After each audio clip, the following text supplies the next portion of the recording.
Okay, let's see if this works. This is another experiment. We have no idea. I just thought of it. Here's the supplies you need. These things, lots of things. These are 6mm and 4mm beads. I'm going to assemble them. You'll see how. You can use any beads you want, but the 6 and the 4 are a good size for this particular thing. The Sharpie is going to be used. This is 14 gauge aluminum. Hammered aluminum is actually really fun, we're finding out. And this is 20 gauge regular silver plated copper, non-tarnished silver. Okay, so you don't have to use these exact gauges, these exact beads, but basically something in this neighborhood. Get yourself a little piece of metal instead of this baby anvil I stole from the Kubler elves. You could just get like a door hinge and nail it to a block of wood, or just get any kind of hunk of hard metal, and when we hammer it, we're going to put a piece of leather underneath it and put it down on a concrete step or something very stable. We're not going to hammer it on the table. So make sure wherever you do it that you're not going to hurt whatever's underneath it. Put something a little bit softer underneath, but make sure under that it's very stable and it's not rickety. All right, let's begin. So I'm going to start with the 14 gauge aluminum, and I'm going to take about a foot, really like a whole foot, and let's see how this works.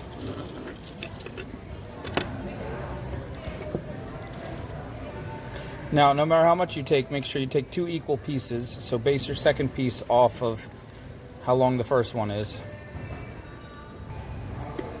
All right. So, we're going to make a loop. Just a simple loop. Like this. And then we're going to turn the wire perpendicular, coming straight out. And we're going to come out about 4.5 inches and then come back.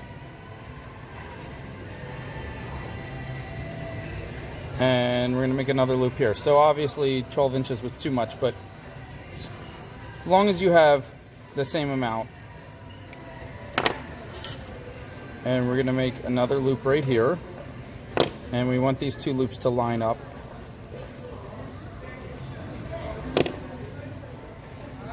Good. We can't hammer them on top of each other, but eventually they will go on top of each other. So line them up so that they can go on top of each other, and then this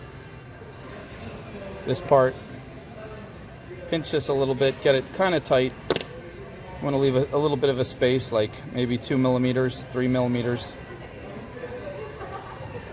All right, and then hammer it. You can use any kind of hammer. You can get a really good professional jewelry hammer, or you can just get this from the dollar store or whatever, hardware store somewhere, some old drawer. Just hammer it until you feel like it's flat enough to make you happy. You could flip it over, hammer the other side. It marks it up a little bit, gives it some texture, makes it look great and fun. You know, so do that. Oh, before you do that, make sure these are totally equal. Always make your pieces exactly how you want them all together before doing the hammering, because after you hammer them, they're gonna be different sized a little bit. So you want to line them up, make sure they're the same before you do the next part. Okay.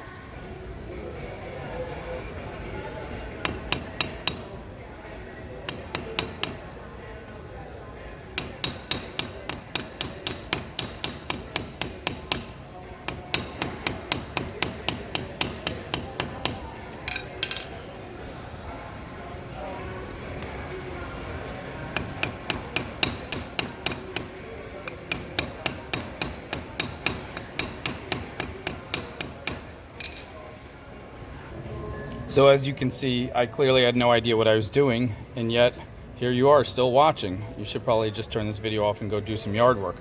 But after you're done, these are going to look all beat up and awful. You can still mess with them a little bit, make these a little tighter, try to make these a little straight, a little more straight. Remember, now we want to put these together, so we want them to line up. And if they're not lining up, we can force them to a little bit, because that's what I said. So we can roll this guy a little more There we go. Now they're lining up, kind of, sort of, maybe. But we also want these to be equally distanced apart all the way down, kind of, sort of, maybe. So we can just kind of mess with them for a while until they look worse than ever. There we go. I think they're looking pretty bad now. This is kind of a colossal mess, so I think we're right where we want to be. Let's just kind of mess this one up so it looks equally awful. So I just had another idea. Maybe you can bend this one up a little and bend this one down a little, and that way they can connect and still maintain this equidistant spacing all the way down the rest of it, kind of, sort of, maybe. Right? And now, yep, so we can do that with these two. Just kind of bend this guy up a little, bend this guy, come on, get out of my way, bend this guy down a little, right? So now they line up better, supposedly, not really. Just kind of force them. Just kind of force them some more, maybe pull on this a little bit, force. Just kind of manhandle it. Oops. Whoa, I just bent that. I did not want to do that. So your wire might rebel on you if you try to force it too hard. I'm just going to edit that part out, so you're probably not even seeing this. All right, so I think that's good now. It looks kind of together here, equidistant here. Okay, we might be ready for the next part. You can use different size markers, but I find for this one in this video with these size beads, I think Sharpie is going to be good. I hope I'm right. So we're going to press this real tight, and we're going to start bending it. We're not going to bend totally straight across. We're going to start diagonaling it down so it comes across on the other side, kind of like this. But we want these spacings to be equidistant all the way down, so we're just going to keep coming around, bending it a little more diagonal, a little more, and boom.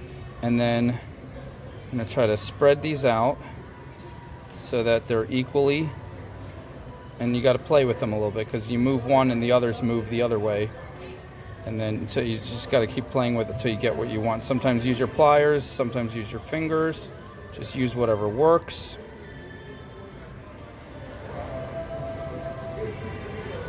Okay, but still try making sure that these stay together like that, and then we pull it off, and then we want these two loops to be in the center of the coil. So we're just kind of still twisting it, still trying to hold on to the round movement. We're just kind of twist it, but more just one bend. It's not too much, you don't have to go crazy with it, and get it right in there. Okay, and then kind of play with them and see if, make sure everything else is where you want it to be. You really want it to be as center as you can. That's going to affect later on. Again, not laser perfect, but do your best. Take a couple seconds, make sure you got it really as center as much as possible. If it bounces back, just give it a little extra push. There you go. I kind of like that. And then make sure nothing else has moved too much more where you don't want it, and still play with these a little bit. But at the end of the day, you're not going to try to be a super perfectionist, because this is handmade and it's fun and it's cool, right? Yes. In case you were wondering, the answer is yes. Right? Let's do the next one.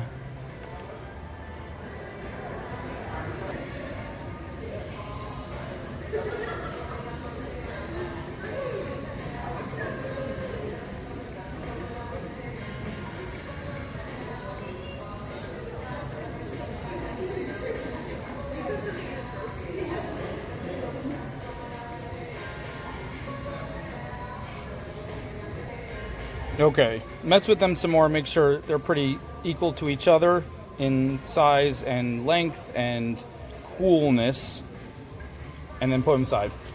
Let's get these beads now. Now I already set up a pattern where I want to have 3 of these 6mm, and then 2 of these little flat millimeter in between, and then 2 little tiny 4mm on either end. So it'll make like a fun pattern that you will see soon. Take about 5 inches of our 20 gauge silver plated copper for this. This is stronger than the aluminum.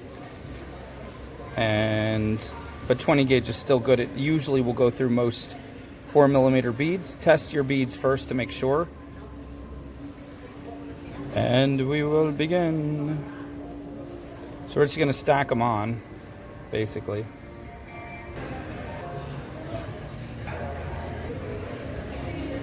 Then we're going to come to one end. We're going to make a little right angle, right about 1/3 of an inch, or a little more than 1/2 centimeter, 2/3 of a centimeter. And we're going to roll it backwards with our round nose pliers till we get this nice loop. You see? A nice little pretty loop. Flatten it, make sure it's just right, and then shove the beads up against it. Make sure they're tight, nice and tight. And then as we're holding them very tight, we're going to bend a right angle right there, cut off about the same amount we used for the other loop, and very carefully roll backwards. You do the right angle because that gives you a nice smooth loop that has, I don't know, it just looks great. Alright? Test them. Make sure they are pretty straight up and down in every which way, and do the next one. Okay, if you're wondering, these pink ones are some kind of little composite shell, pink composite shell beads. Are 6mm. These are 6mm, but they're flattened, dyed purple jasper. Trying to make the camera focus. And the little 4mm on the end are amethyst. So I was just going to do amethyst straight down, but I thought this nice pattern is kind of cool and goes well with the silver. These are technically purple, but they have a little blue in there every now and then, so that's kind of cool. Anyway, now, forgot to tell you, you're going to need jump rings. These are, I think they're 10mm, and we're going to use these for tops and the bottoms, I think, and then we'll use some little teeny tiny ones, or maybe not. Let's see. So we'll open this, put this little baby in, and then we'll go up through the coil. Can we do this? Maybe if we hang it upside down like that. There we go. So we're hanging it upside down with the open jump ring. Whoop, it jumped off. This is a fun experiment. This is like playing Operation. Let's see if we can do this. Put it through the coil till we get down. I think I got it. And you get it to grab onto either side of, because we're going to try to put that jump ring through the two loops at the top. So I think I can grab it right here now. And got it. And got it through. It's just kind of jumping through on its own. Look at that. Whoa. Grab another pair of pliers. You should have, for these kind of things, 2 pairs of your flat nose, regular needle nose pliers. And we're just gonna bring them together like that.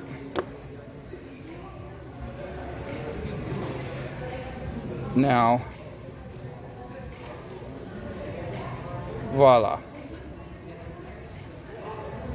Now we're just gonna do one more of these.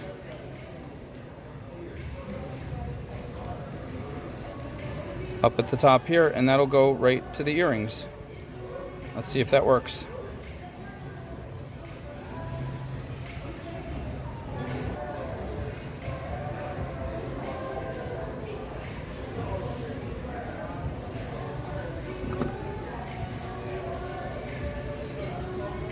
I think that looks good. Yeah, that works for me. Let's do the other one. Once again, we're balancing this, and we're going to go upside down into the bottom of the earring, and we're going to then turn it sideways and carefully grab it with the pliers right here. A little tricky. Ah, it fell off. Try it again. Okay, you can try to get it to come out the side like this, and then grab it, and then put it through the loops. I think that will work. Yes, and give it a little wiggle if they're fighting you. You want to open the jump ring fairly wide, and I think we're in. I'm just going to use my fingers because I'm mad at it this time, and let's see if that worked. Yep, that we are good.